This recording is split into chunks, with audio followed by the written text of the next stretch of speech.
Married to Medicine is back, and we have two new cast members, which means Ku Klux Carrie is now off the cast, which is really good to me because I never liked that damn sausage lip ass bitch. And I know I didn't review the show last season, but I'm gonna be reviewing it this season, so get into the shit. So it's not really much to talk about, because every reintroduction to most reality shows are all whack. So what I'm gonna do is talk about each person on the show and talk about what I care about, what I don't. First of all, I do not like Jackie, number one. I didn't like her ass last season. And my thing about Jackie is it's okay to be classy, it's okay to be all about your business, but you have this complex about you that you feel like you better than every motherfucking body, and you ain't better than no motherfucking body, okay? Just because you a doctor does not mean that you better than everybody. What the fuck you need to be doing, like I know that you a damn breast cancer survivor, and I applaud you on that shit. Wholeheartedly, I applaud you. But bitch, humble your motherfucking self, because I don't give a fuck if you a doctor. Humble yourself and stop acting like you God, because you ain't God, bitch. You just a fucking doctor, not God.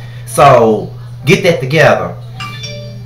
Mariah, I never really liked her crunchy weave having ass. The only thing about it was that she was with Quad, and that's what made her likable to me, because I'm on Team Quad 100%. I don't give a fuck about nobody else on the show but Quad. So with that being said, Mariah feels like this dude Queen Cole. I think he's a makeup artist or whatever. I just know he got a long ass neck. But however, she was telling her mama and her sister about how he was putting bugs up in Quad ear and saying that he's the reason why she's been distant. And then her mama and sister goes to say that Quad is jealous and envious, and no, as Mariah's mom put it, envy of Mariah, and also said that Mariah made Quad. And my thing about it is, bitch, what makes you think that Mariah made her? And this is the reason why Mariah thinks that she's the queen bee, because of her family and people like that telling her that she making motherfuckers and that she this and she that and motherfuckers is jealous.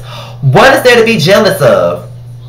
I honestly feel like Mariah is the one that's jealous, because I guess she expected to be the Nene of the show, and she did not expect Quad to be popular as she is on the show, and that's exactly what happened. She became popular, and I don't know if Mariah can handle that shit. So we really don't know what's the basis behind this beef, but I already know that I'm on Team Quad because I don't like Mariah. I never really liked her, but I was more so on her team because I really didn't like Sandy Cheeks. So with that being said, I understood why she was mad at Sandy Cheeks as far as speaking about her child or whatever. I understood that wholeheartedly, but Mariah can be very motherfucking annoying, and so was the crunchy edges on that weave that she had last season. And I see that she got her new weave, but other than that, I'm just not. I've never been Team Mariah. I was always strictly Team Quad, but I view Mariah the way I view Kenya. I'm not on her team. I don't really like her like that. But when it comes down to certain situations, I can be on her team because I understand. So that's all I got to say about Mariah. Now we're going to get into Sandy Cheeks.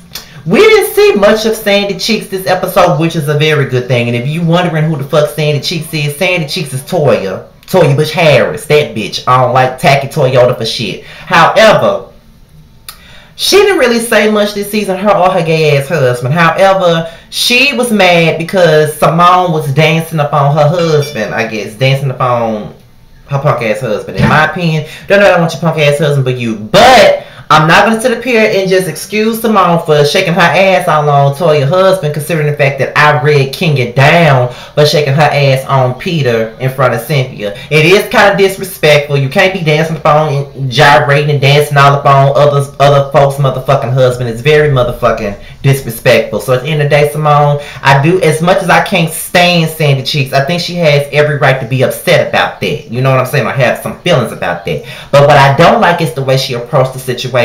If Sandy Cheeks really wanted to talk to her friend about the situation, which is Simone, she should have pulled Simone to the motherfucking side and then talked about it. But she blurted it out in the most messiest way in front of everybody. So I see why Simone walked the fuck away. Speaking of Simone, usually Simone gets on my nerves because she did last season, but she's not really that bad. She wasn't this bad at all this episode. She was giving me life this whole damn episode, so I ain't really got much to say about Simone besides the fact that she was giving me life. This new girl, Lisa Nicole, we only seen her in one scene, so she don't really count right now. I ain't got nothing to say about her.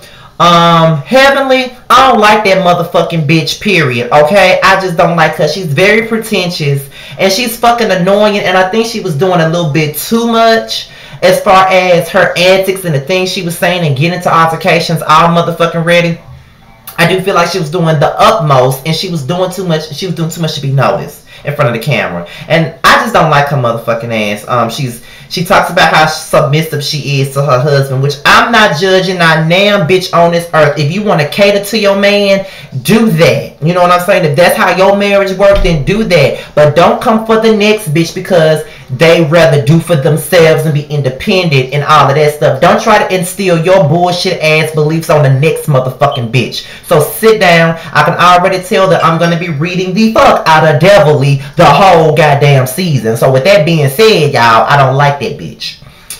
As far as Quad is concerned, we didn't see much of Quad either, but I do kind of feel like she and her husband really need to have a conversation about this kid situation, because Quad ain't renovating her uterus for shit. She don't want to have no motherfucking kids. She say she wants to have kids, but just not right now. And I can understand that, but her husband got to understand that. But like I say, they have to have a logical conversation. He can't be pushing her into having kids, and she can't keep rejecting the idea of having kids, because at the end of the day, when you're married to someone, you have to compromise with them. So at this point in time, that's what Quad got to learn how to do. She got to learn how to compromise with him. You know what I'm saying? So that's all I really got to say about Married to Medicine. This episode really wasn't that bad, but it really wasn't much for me to go in on. So all I could do is just recap things about, the reintroduction to everyone back to the, to the show or whatnot. That's the only thing I could really do. I hope y'all wasn't disappointed with this review. I tried my best. I didn't know what I could talk about. But with that being said, this is the end of this review, and I'm out of here, you guys. Follow me on Twitter at Mr_Still Standing with Dr. G. Rebellious_Scotty is my Instagram. And make sure y'all please like that damn Team Scotty page. Y'all better like that shit. I don't know if anybody else is reviewing Married to Medicine. If they are, I will shout them out on the next Married to Medicine review. But with that being said, you guys, I am out of here, y'all. Peace.